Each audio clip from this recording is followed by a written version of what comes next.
Hello and a very warm welcome to Political Economy with Shweta Punj. Today we are taking up an issue that not only rocked the parliament, has actually led to a lot of violence in West Bengal and has led to a lot of controversy.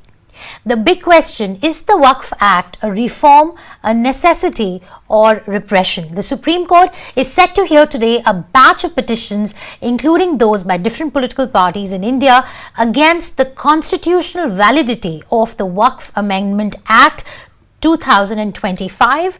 The debates on this act went on for several hours, in fact up till midnight in the parliament, and the act has been passed. The bill was passed in the Lok Sabha on April 3rd, 2025, with 288 members supporting it and 232 against it, and in the Rajya Sabha on the 4th of April with 128 members in favour and 95 opposing. Leaders from political parties like AIMIM, the Aam Aadmi Party, the TMC, the DMK, the CPI, RJD are some of those who have filed the petitions against the bill. Well, it's been a fairly rocky start to the implementation of the Waqf Amendment Bill, and the 6 BJP-ruled states, Haryana, Maharashtra, Madhya Pradesh, Rajasthan, Chhattisgarh and Assam, in fact, have filed separate pleas highlighting the potential administrative and legal ramifications if the Waqf Amendment Act is struck down or altered. Well, to understand the controversy around it, what are the protests around about, what is Waqf really, and to understand what does this really mean in terms of preserving the secular fabric of India, I have with me a noted author and scientist, Mr. Anand Ranganathan. Mr. Ranganathan, thank you so much for joining us. You know, I started by saying that this is who would have thought that this Waqf Amendment Act is going to blow out of proportion, and the kind of pushback that we are seeing, particularly violence in West Bengal, which is very, very disturbing. It's led to so much bloodshed already. So if you could just start with a very basic explanation of what is Waqf. Right. So first of all, thank you very much, Shweta, for having me. It's a real pleasure. I think one can start with 3 or 4 things, beginning with the first principle itself. And the first principle is that this act was brought into place in 1995, the Waqf Act 1995, that is the bone of contention. The Waqf board has existed for various communities within the Muslims, various sects. It has existed. There is a Shia one, there is a Sunni one. So the contention is not about the Waqf board. The contention was about the Waqf Act. I beg your pardon? I'm so sorry. There was some issue. Please go on, Anand. Right. So that inter alia talks about the constitution of the Waqf board and sets in place a few things that the Waqf board must do. Now, as far as I'm concerned, my position has always been that contrary to what all politicians are thinking, some who supporting this amendment, some who are against it, that this is a Hindu-Muslim issue, polarization. Absolutely not. This has got nothing, Shweta, to do with Hindu-Muslim at all. All, according to me, it's got to do with is discrimination, inequality, and dictatorial act. That is all it has got to do. And if it was promulgated, if it was promulgated for the Hindus or for the Christians, I would have been up in arms as much as I am up in arms right now, because it has been promulgated for the Muslims. For the simple reason, again, I go by the first principles, and please, you can interrupt me whenever you want. I mean, at the risk of I might, take more time than that is allotted to me as the first question. But the fact of the matter is, I have nothing against a board. Waqf board, let there be thousands of boards. There are thousands of NGOs, charities, private, public boards. I've got nothing against it. The fact of the matter is the bone of contention, as far as I'm concerned, is the act. Now, you have the world over property disputes that are settled by the existing courts that are there in any country. Why should there be an act that weaponizes a board so that any dispute is first settled not through the country's court, but through a tribunal or a court? In a sense, Sure. there is a parallel government that is running. That is my objection. Right. To Let's give go you one by one, Anand. Let's go one by one. So, very quickly, Waqf refers to properties dedicated exclusively to religious or charitable purposes under Islamic law. Any other use or sale of the property is prohibited in India. India has the largest Waqf holding in the world. The Waqf board currently controls 8.7 lakh properties spanning 9.4 lakh acres across the country, making it the third largest landowner in India, following the armed forces and the Indian Railways. Now let's look at the major issues regarding Waqf board in India. One is the lack of diversity. Yes, Anand, please go on. I'm so sorry. Just to slightly correct you, even all of us thought, in fact, I have written a chapter on Waqf in my book, and this fact that 9 lakh acres is currently claimed or held by Waqf. So this data was used by all of us until 3 weeks ago, a couple of weeks ago, when Mr. Amit Shah on the floor of the House mentioned that it is 38 lakhs. So it's not 9 lakhs.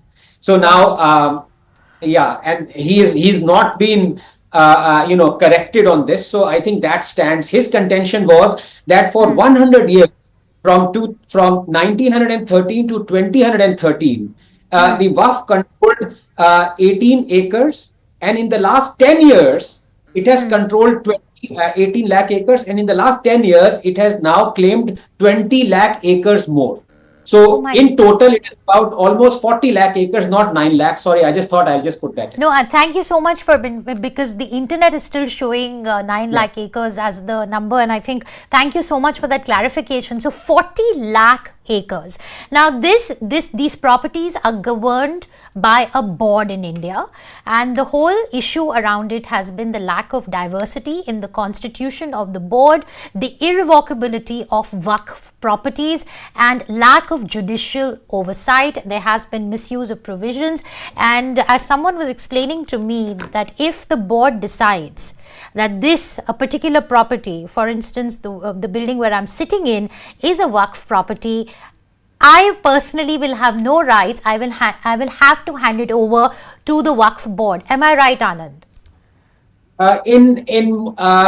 Technically, there are now ways around it, in the sense that you can, at least, heavens be praised, approach the court now. But that wasn't the case 10 years ago. You could not even approach the court. But it's a long, lengthy process. But let me just clarify once. I have nothing against any composition of a private board. According to me, a board Waqf board, for example, because it's a private board, we will have only Muslims. I have no objections. Or we'll have, Absolutely. although this is right. My problem is on the other side, on the act. Yeah. So let's talk about that a little bit. Now let's talk about the amendments that have been brought in, which has led to so much discontent. Some of the amendments talk about introduction or representation of Muslim women and non-Muslim people in Waqf boards. So as I said, I think the government is playing a nanny state, in the sense that, according to me, a government should not be dictating how first of all, it should be a private board, like even Hindu endowment boards. Government should have no role to play in it. Likewise, Waqf board, government should have no role to play in its composition or its running. So per se, according to me, it is wrong that the government is dictating what should be the composition of the board. The Waqf Act per se should not exist. But having said that, I want to add here, as I've said previously on this channel as well, as they say, as the adage goes, perfect is the enemy of good. So while in my perfect circumstances, Waqf Act should not exist, the fact that the government is not going to abrogate it, the next best thing that has happened is that the government has taken away a few ridiculously draconian clauses of the original Waqf Act. So the Waqf Amendment Act is definitely better in the sense that it lessens the discrimination that was meted out by the original act. Right. So let's go over some of those draconian provisions that have been done away with, Anand. One of the things is that any government property identified as a waqf will cease to be so. Is that what is really irking, those who support the Waqf board? Because the opposition has raised questions around how this is unconstitutional and so on. So if you could just explain a little bit about, what is it about this provision that has led to such a huge pushback?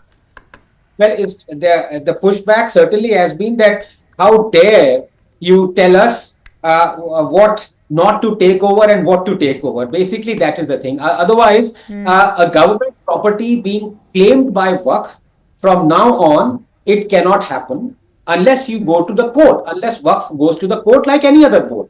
Earlier, Right. that was not the. So this is a perfectly bona fide thing that has come in, although retrospectively it is not applicable unless there was a written legal proof of taking over of Waqf by Waqf of a government property. So that clause is there. But the most contentious clause that people are opposing was the most draconian clause of it all. That is, Waqf by user has been removed. That is, Yeah. if, for example, Waqf claimed a property and a dargah was brought up on a land, and that dargah or a mosque existed for n number of years, then by virtue of it existing, by virtue of it being in use, that property would be claimed by Waqf. You know, Okay. So which that has what provision has been happened done away just with. yesterday, Shweta. Yes, yesterday in Tamil Nadu, in a village in Vellore, a dargah has sent notices to 150 villagers saying that they are on Waqf land. Unless their choice is they vacate this land or they start paying rent or tax to the dargah. Now, this is the case that from now on will not be there anymore. If there are no legal documents, then Waqf by user stands omitted as a clause. So basically, the bill removes the provision empowering the Waqf board to inquire and Yes. determine if a property is Waqf. That is Yes. that's what it does.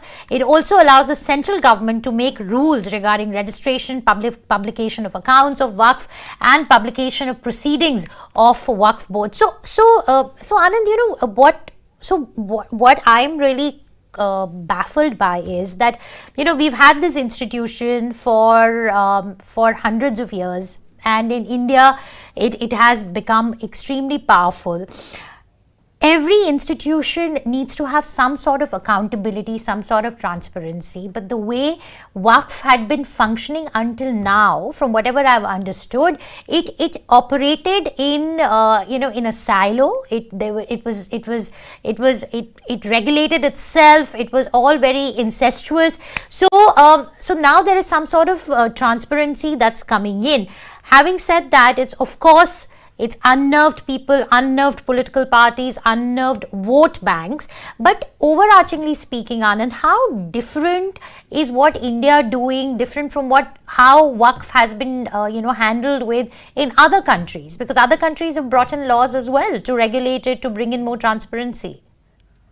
So, per se, I am against government intervention. That's again my first principle, against government intervention of any kind in private affairs. Sure, you can have some reasonable, just and practices or regulations, let's call it that, without cartelization.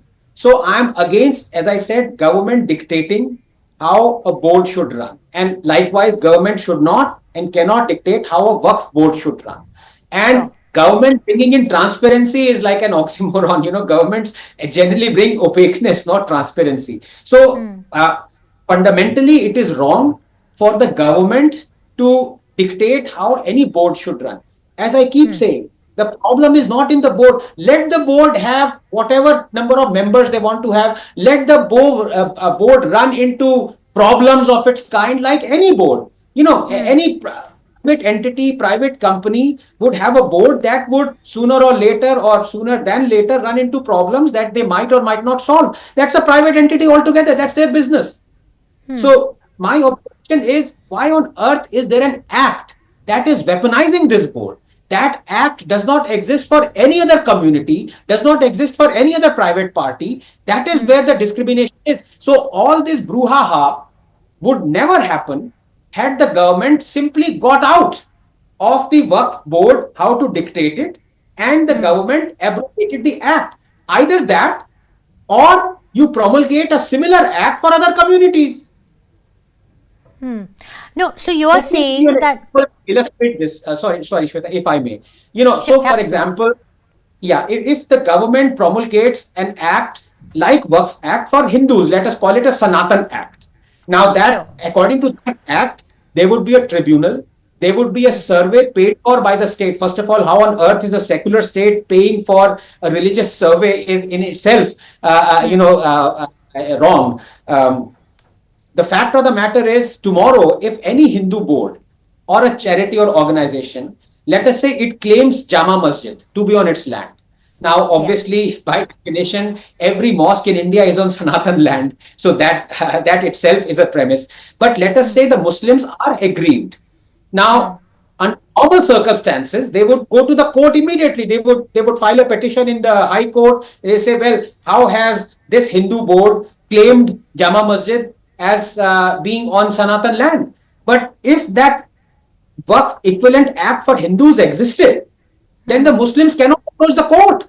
The Muslims have to approach a tribunal Yeah. that would be filled with all members, all Hindu members, and after a prolonged discussion, deliberation, after years possibly, it would decide that no, the Muslim party is wrong. This mosque, Jama Masjid, does indeed stand on Sanatan land. What is the option for Muslim party then? Then they would approach the High Court. So this intermediary that has been brought does not exist for any other religious community or any other community. That is the discrimination right there. Absolutely. So, but do you wouldn't you agree, Anand, that an abrogation would have been a very extreme step, or you think that the government has the political heft to push an abrogation of the Waqf Act? See, I always look for, again, that's the reason why I'm not a politician, Shweta, because I never look for political heft. I always look for moral and ethical heft. So, half the problems that are plaguing our country, in fact, all the problems have got nothing to do with religion. It has got everything to do with discrimination being meted out against one community or the other. Now, the Yeah. fact of the matter is, if you do not have the guts to abrogate an act that does not exist for other communities, and that is discriminatory, then you reward other communities with this discrimination. So if you do not have the guts to remove the Waqf Act, you bring a Waqf equivalent act for other communities. Within 24 hours, people would realize, my God, how a draconian nature of this act is. And they would say, well, let's not keep the Sanatan Act, let's remove the Sanatan Act as well as the Waqf Act. So either you remove the discriminatory act or you reward other people who are being discriminated with the discriminatory act. If you can't do any of these two things, you've resorted to doing a third thing, which is amend a discriminatory act, but a lot of clauses that are discriminatory still remain. For example, Section 8. In fact, my good friend Vishnu Jain and his father Hari Jain ji, who have done so much for the Hindu cause, have actually approached the Supreme Court to remove the clauses, a lot of clauses from the amended bill itself. I don't know whether that plea will be heard or not. But the fact is, for example, Shweta, just 10 seconds, Section 8. Now, Section 8 has remained in the amended act as well. What does it do? It tells the state to pay for Waqf surveys to be conducted. Now, there are almost 800,000 Waqf properties. Can you imagine? The state will be paying for a survey for each of those properties. Tens of millions of dollars is going to be spent of our money for a religious purpose. Now, This is in the amendment? This is the amended act? So it stays, Section 8 has not been amended. Likewise, a lot of sections that Vishnu Jain's petition states, at least a dozen of those draconian ones still remain. So, it's not that all the draconian sections have been amended. Here, you would Taxpayers' have money. yes.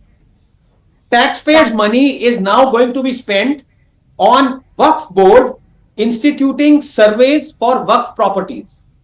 How is that happening in a secular country? In fact, that violates articles of our constitution 14 and 15 that says that state cannot spend taxpayers' money for religious purposes. That's right. So that's what I wanted to talk to you about, because clearly here state is getting into the business of religion. It has in the past as well. how is it difficult to do so in a country like India, to keep state and religion separate? Is religion so closely intertwined with politics now that it's become a very tall order, very daunting task for the governments to really stay out of the business of managing or pandering to a certain religion? Well, the fact is, ever since our constitution was promulgated, religion and state have been intertwined. We've been busy in this charade saying that we are a secular state. We're not a secular state, because a secular state does not have, for example, Hajj subsidies. A secular state does not pay monthly salaries to Maulvis and priests. A secular state does not use taxpayers' money to actually do all the religious activities that it does. A secular state does not control Hindu places of worship. Worse, now you look at how the discrimination is being meted out. A secular state has promulgated RTE, Right to Education Act, which is all very well. It's for a noble cause. But here is the discrimination. In conjunction with the 93rd Amendment, this act now puts the onus and obligation only on Hindu-run schools to have 25% seats reserved for economically weaker section, not on Muslim-run or Christian-run schools. How is that fine in a secular state? Is that not discrimination? So this is not Hindu-Muslim, as I keep saying. This is just, again, discrimination and inequality being promulgated constitutionally and legally against Hindus. That is the problem here. Yeah, absolutely. I also want to ask you, Anand, about temples. So this is the counter argument to it, that some sections of the opposition have said that temples are also managed or sometimes run by states, by governments. They're temple trusts where political parties are hugely invested. So, how is this different from that? So, first of all, the temple endowment boards are run, by governments, representatives, and they, in fact, leech tens of billions of dollars exclusively through temples. So, mosques and churches are not under state control. Temples are. Waqf, for example, Waqf money cannot be used by the government. In fact, it's the other way around. As I just explained, through Section 8, government money that it gets from us is being used by Waqf. Everything is topsy-turvy. So this analogy or equivalence is completely unfounded. Okay, so you're saying temples are run by endowment funds and there is no comparison between what's happening with Waqf properties as compared to how temples are run and operated, and the earnings of a temple, they're completely different, two completely different scenarios. Yes, absolutely. In fact, as I said, my starting position is I am against government getting into any board whatsoever, even a Waqf board or dictating it, or temple and endowment board. But the worst thing is, the government is not only controlling temples, it's also controlling the rent on the temple land. And as a result of so much corruption, in fact, T.R. Ramesh is a wonderful friend and an activist. He's found out that the temple, the rent that can be obtained from temples in Tamil Nadu state alone should be 6,000 crores. And what the government is getting after setting the rent is 58 crores, not even 1%. The corruption is mind-boggling. The temple is being controlled by the state, the mosques and the churches and the gurdwaras are not. Interesting. So when the opposition says, Anand, that the bill is unconstitutional and divisive, surely they don't mean the division that you are referring to. Yes, absolutely. They mean that the discrimination should continue. And they are saying it because they are, pandering to their vote bank. I mean, Bengal is a classic example. You've seen the dog whistling that has happened in the last week. In fact, by Mamata Banerjee, her saying brazenly that she will not follow this amended act.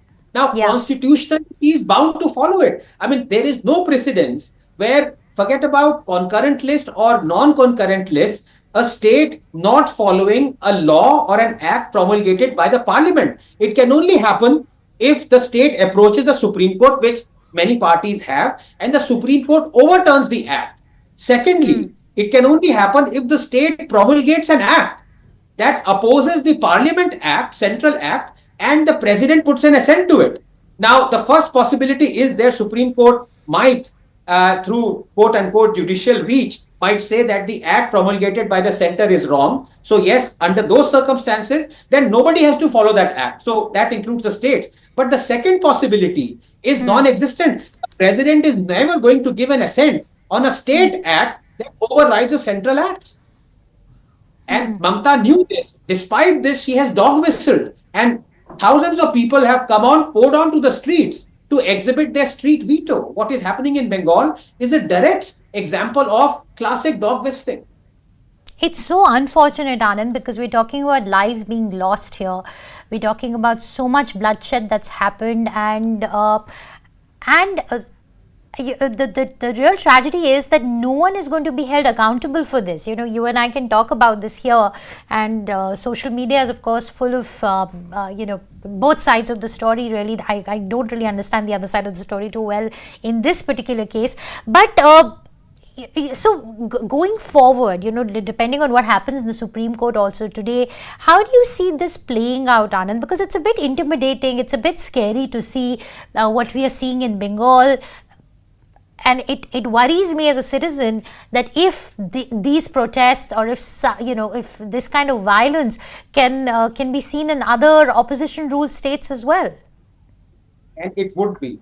Now, you see, I think this is a lesson for the citizens, but more importantly for the state. And I'm being cynical out here, because while I say morally and ethically, Waqf Act should not exist because it exclusively weaponizes a particular community. Now, obviously, the Waqf Act was amended, not promulgated. Can you imagine if it was promulgated, the kind of bloodshed we would have seen on the streets? Just mere amending a few draconian clauses has led to this. Can you imagine if the Waqf Act was abrogated, what would have it have led to? Under those circumstances, I think the time has come for the state to be cynical and say whatever acts that weaponize a particular community, non-Hindu community, we will have the same acts that weaponize the Hindus as well. So as I was saying, if you cannot remove discrimination against the Hindus, then reward them with it.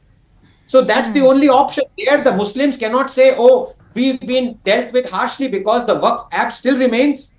But they would then be the aggrieved party, because suddenly they would find thousands of mosques being claimed by a Hindu board through the weaponization by a Hindu act. Then perhaps politicians would come to their senses. But otherwise, you're absolutely right.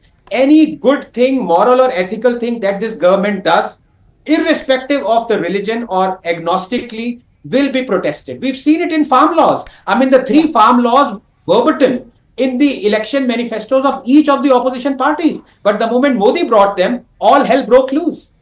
That's right. Yeah.